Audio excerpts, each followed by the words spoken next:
Како да се подобри и зголеми продажбата на производите и услугите, како да се направи повеќе приход или како да се унапреди женското предприемништво.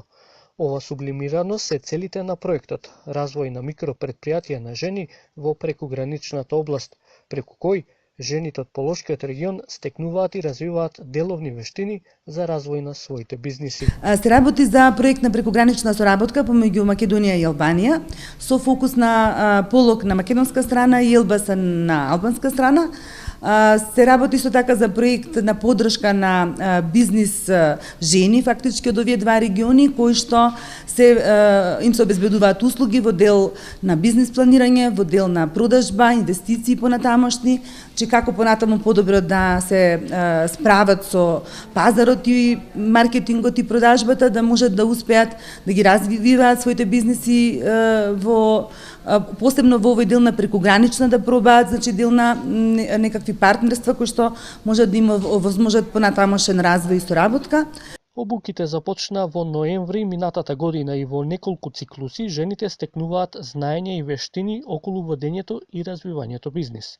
Еден од консултантите, Петар Лазаров од Македонија Експорт, им помага на учесничките во создавањето на бизнис плановите. Посебен фокус даваме на бизнис планирањето, развојот на стратегиите, бидејќи тука имаме две групи на жени кои што едните имаат бизниси, другите се стартапи, значи се уште не имаат отворено, така да со едните веќе работиме на концепт, мислам со сите целта е да направиме еден издржан, практичен, што се вика бизнис план, кој што на тие кои што веќе имаат бизниси само ќе им помогне за да ги стабилизираат своите бизниси, а за оние кои што нели сакаат да отворат бизнис, ќе им помогне да ги видат, да ги согледаат бариерите, да видат кои се можностите, заканите, слабостите, нивни предностите, за да знаат како да се позиционираат и со надеж дека нели ќе имаат подобар успешен бизнис утре кога ќе го отворат бизнисот. На работилниците учествуваат жени од неколку места во Полошкиот регион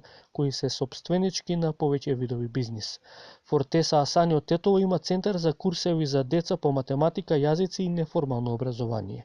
Вели дека со обуките научила дека е важно да се испита мислењето на клиентите и врз основа на тоа да се направат промени во работењето со цел да има позадоволни корисници. Овие обуки се многу корисни зашто ни помагаат да ги откриеме нашите проблеми што ги имаме во бизнесите и како со алатките и инструментите да ги менаџираме тие и да ги надминеме и да бидеме по-ефикасни и по-успешни во бизнисот. Ние сме како мали риби, зашто сме мали бизнеси и овие обуки ни помагаат како да научиме да пливаме во големиот океан на бизнисот. Така. Од истражувањето видовме дали клиентите се задоволни од нашите услуги и врз тоа ние направивме промени и видовме какви промени сакаме да правиме во бизнисот. Светлана Димовска од Тетово го има модното студио Светле и Јуле, каде се изработува облека по мерка. Таа е задоволна од работилниците во рамки на проектот, со оглед дека научила како да го развива својот бизнис, а воедно да ја помогне и заедницата. Многу ми помагаат во добивање информации како јас својот бизнис понатаму да го развием. Со цел да придонесам и за свое добро, а и за добро на нашето општество, бидејќи сега сме сведоци на многу невработеност и се надевам дека со овие обуки, можеби со развивање на моето модно студио, ќе можам да работам и нови лица, млади, каде што би го пренела своето долгогодишно работно искуство. Иако има богато животно и работно искуство, Анила Абдија смета дека секоја нова едукација е добре дојдена. Така овие обуки се надева дека ќе ја помогнат во остварување на новите бизнис цели, како што е оформување на свој текстилен бренд. Пред 6 години отворив бутик у Тетово. Пред да отворам бутик, ја работив кај еден бутик, работив 1,5 година.